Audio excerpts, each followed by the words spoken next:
तो आपण माने केबे कंचा अंडा डाली रे फटिके ए जिनसडा बनै जंती मु जानि छ आपण माने केबे भी ए जिनसडा घरे बनै नथिबे। हां तो एट देख पारते पूरा कंचा अंडा दीदी डाली रे फटै देजी और एइथरे हमर गुटे बहुत सुंदर जिनस हबो। हां हेलो नमस्कार सांग माने welcome to my new blog. त भाई भनी आसी पुनी थरे करना ब्लॉग रे। तो आज घरे गोटे बहुत सुंदर गोटे रेसिपी हवा पई जाउची माने आज हमें डाली रे गोटे अंडा फटै गोटे यूनिक रेसिपी बनाइबू। हाँ आज आम घरे बनैबू एमती गोटे जिन आपण मैंने केबे भी सेटा ट्राई कर नथिबे आ केबे भी घरे बनै नथिबे आ एई जिनसटा हबो डाली रे अंडा पके की गोटे नुवा जिनस। तो आपण मानक ए कथाटा सुनी केमती गोटे अलग लागुथो जे डाली रे अंडा फटा जियो। तो हां बहुत सुंदर माने रेसिपीटा हबो ठीक अछि। तो चलंतु बेसी देर न करी फटैबा डाली रे अंडा। तो सकाळ सकाळ म आनथिनी माछ कारण पखाळ सहित माछ आ अंतटी खिया जियो ना। हां तो बहुत गुडा आछि अछि पखाळ सहित भाजी देबा तने खिया अंत आनथिनी ता सहित बालू माछ दी पिसी ना जियो तोर गोटे मोर गोटे तो सहित गोटे मुंड आछि। हां ई अंतटा भाजी देने पियाज दे पखाळ खाइबा तापर जाय कि हम वीडियोटा बनैबा। हां तो एबे दीदी एटा माछरा धुइबो। तो मुग डाली रे कंचा अंडा फटै की जिनसटा बनाया पई मु एठी मुग डाली 2 घंटा आगुरु बत्तारी देथिनी आ एटा भलसे पूरा बत्तारी जाय छै। ते बत्तरी की फुल्ली जाय जियो। हां तो ये डालीटा पूरा डायरेक्ट आम ग्राइंडर जार को काढ़ी ना तापर एटा पेस्ट करिया ना। तो आपण माने भाबुथे जे आमे तो डाली रे अंडा फटेबी कहिथिलु तो आमे केनेटा ग्राइंडर जार पकोजु तो ग्राइंडिंग करी सारी केथरे अंडा फटेबु ठीक अछि। आ आपण माने फुल वीडियो देखंतु ताहाले ही जानि पारिबे रेसिपीटा केमती बनउची। हां तो एठी देखिवरते अल्प टिके डाली ने निची आ अल्प अछि तो एथरे आमे पानी जमा भी दबानी कारण डाली रे पानी बाहरिबो आ डाली रे टिके पानी छाकी की भी मु देइची एथरे तो एटा को आमे ग्राइंडिंग कर दबा। हां तो एटा भलो भाबरे हमकु पेस्ट करते হবে ना। हां तो एठी दीदी ग्राइंडर रो दीदी भलो भाबरे डालीटा पेस्ट करनोजी। एठी देखिवरते हमर डाली बाटाटा सरी जाईची। हां तो दिथर हमर पूरा भलो भाबरे पेस्ट हेलानी ना सब डाली। हां आ एनो अधिक टिके पानी देबे न अल्प टिके पानी देके एटा को बाटिबे माने जेमति बाटी हबो प्लेन के अल्प टिके पानी देके ताको चिकनिया करी पूरा बाटी दिया हो। हां तो देखिबा केते पूरा फाइन पूरा पेस्ट हे जेना।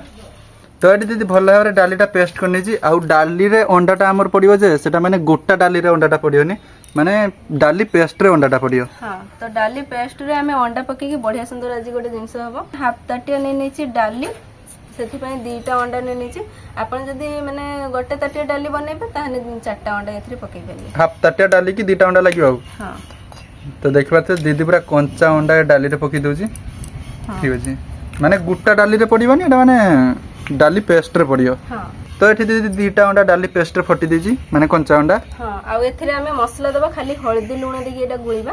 ओहो तो एथिरे स्वाद अनुसार लूण दे देबे आ हळदी दिया जियो ना। हां हळदी लूण केवल पडी की एटा गुळा हबो ओहो अंडा सहित भल से एटा मिक्सी दबा। तो एटी डाली आ अंडाटा भलो भाबरे मु मिसै देछि तो कढ़ी भी बसे दी सनेनी एबे पकेबा हमें तेल। तो एबे कढ़ी रो दिया जियो तेल तापर एटा भाजा जियो ना। हां तो अल्प टिके तेल देके एटा भाजा जिवो देखो सेठी अल्प टिके तेल दे दिछु। आ एटा केमती भाजा जा सेटा भी आपन देखंतु माने एका थोरे हमर एटा भाजी जियो ने ना।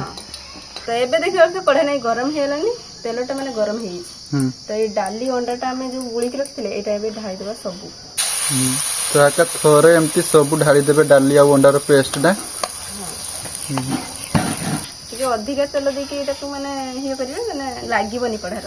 तो एबे हमें एटा को 2 मिनिट ढाकी की रख देबा। हां आ गैस टा को पूरा लो कर दीजिए। तो एडी हमें तरकारी पई मसला बनेबा माने अदा रसुन टिके टिके नै नै छै आ टमाटो प्याज एटी को बाटी देबा।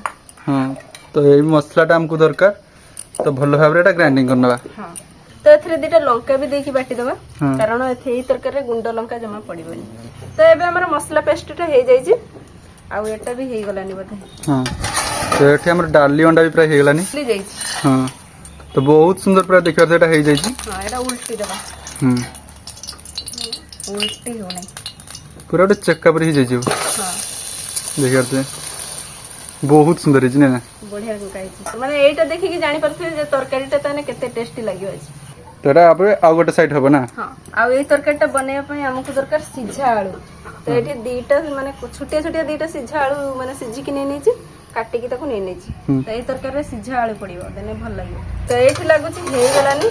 हां तो देखिबार तो केते सुंदर पूरा केक पर एटा जना पड़ुची बढ़िया रकम हेइछि एटा आ हेइ जाइछि एटा को थाली के काढी देबा देखियो अंडा डाली मिसई की गोटे जिंस गोटे माने एटा बनै आनले एटा को एबे काटिबा पई पड़िबो कारण एटा तरकारी होबे एमती ही तरकारी होबनी तो एटा बे काटिबा आ एटा पूरा माने केक परि मते जना पड़ुची ठीक अछि हां जे तेनो अंडा दियाइतला सेथि में फुली चिबी टिके बढ़िया देखा जाउछि एबे एटा काटी देबा हां तो एटा भल भाबरे पीस पीस करी काटी नबा ठीक अछि तो एडी देखिबार थुए केते सुंदर पूरा हेइछि एटा हां पूरा केक परि हेइछि रे ना हां एटा को एबे काटी की तरकारी होबो अंडा डाली रो केक हां तो एटा भल भाबरे एमती काटी नेबे पीस पीस करकी माने जेमती पनीर पीस हुए आउ अपन जाने एटा बड़ भी करि परिबे छुटिया छुटिया करि पि रांधी परिबे देखि परसे केते सुंदर देखा जाउछि पूरा स्पंजी होया हेइछि नरम देखि परसे एठी अंडा आउ दाली रे केते सुंदर पूरा पीस पीस ही जाउछि एटा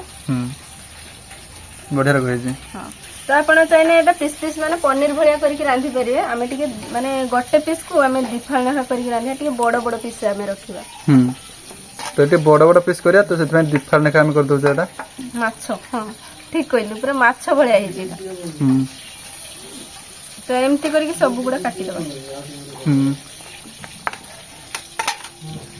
देखते आ बहुत जण भी खाई परिबे घर जति दीटा अंडा और डाली थिबो ताने एमती गोटे जिंस बनै पारे जोटा खाइते पूरा बहुत सुंदर टेस्ट लागियो हां आ समस्त भी खाई परिबे हां तो एडी देखि परथे हमर अंडा डाली पीस पीस करके काटा सरी जाईची एबे एटा को हम तरकारी रांधिबा अल्प टिके कढेर तेल दे देची तापर बाटी के रखिया मसलाटा ढाई देबा तो ये मसलाटा दे दे तने बहुत सुंदर टेस्ट आसियो तो मसलाटा भलो भाबरे कसी नबा आज पूरा भात दीदी उड़ियो कहनु तो एटा मु प्रथम थर बनाउची आउ देखि कि लागुची जरको आज भी भात उड़ियो हां दीदी सबले भात उड़ियो तो एठी खाली हळदी गुंड आउ लूण पकेबा हमें आउ अल्प टिके गरम मसला दे देबा हां अल्प टिके दे देबा एठी गरम मसला अल्प टिके पानी देके हमें मसलाटा भलो भाबरे पूरा कसीबा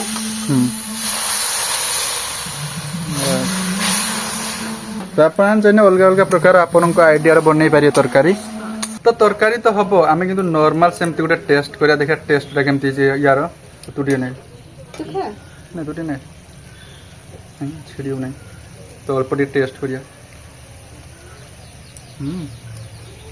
बढ़िया माने भाजी एत सुंदर लागुची तरकारी रांधिले तार टेस्ट केमती लागे मु जाने नी किंतु भाजी बहुत सुंदर लागुची माने एमिति भल लागुची आ एठी मोर मसला कसा भी सरियालानी एबे आमे ढाई देबा सिझा आलू दीटा माने छोटे छोटे दीटा सिझा आलू ने नेचे तो आलू दे गेटा में रुसई करछे कारण एटा हम भात रे खाइबू हां जो प्रकार रांधी खाइ पारे तो एबे ढाई देबा आमे डाली आ अंडार बड़ाटा एटा को भलो भाबरे पूरा कसीबा आ कसिला बेले एते सुंदर बास्त करछि जेमते पूरा माने पेट फुल हे मटिके अल्प झोल करबा एठी सेति पई पानी मु अल्प ढालछि तामे टिके एठी ग्रेवी टाइप रो तरकारीटा बनैबू तो सेति अल्प पानी देके एटा फुटी नबा ना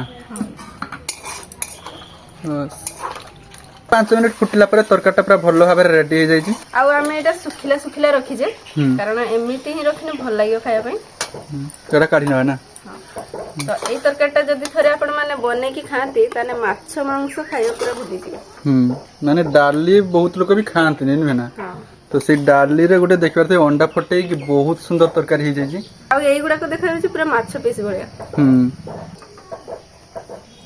तो एठी हमर रेडी हे गला डाली रे कंचा अंडा फटै की गोटे नुवा प्रकार तरकारी एटा पूरा नुवा तरकारी पूरा यूनिक तरकारी हो हां तो केही भी तरकारी प्राय तो घरे बननै नथिबे तो प्रथम थर आमे बनैछु तो एबे बेसी देरी न करी टेस्ट करिया हां तो अल्प टी टेस्ट करिया हां पूरा पनीर पीस पड़ी हिची हां बढ़िया रकम का हिची तो टेस्ट करिया बढ़िया रकम लागुची मते तो पूरा प्लेट सफा कर देते इच्छा होची जेतो एटा भात रे खिया जीवो सेति पई मु रखेची तो ए तरकार नाम जमा भी जानिनु त आपण गोटे भलो ना यार कमेंट करी कहि पारिए तो था आमे कहू जे अंडा डाली तरकारी हां तो बहुत सुंदर टेस्टी तो आपण माने भी एमती नया प्रकार तरकारी गोटे घरे ट्राई करि पारिए घरे जति कम अंडा थिबो कम डाली थिबो ताने एमती तरकारी पूरा बेस्ट हां पूरा देखते गोटे प्लेट पूरा फुल हे जे तरकारीटा हां तो था आज कर वीडियो थिला आपण माने लाइक करंतु चैनल को जति न आस्थो तन सब्सक्राइब करंतु रहउते बाय बाय।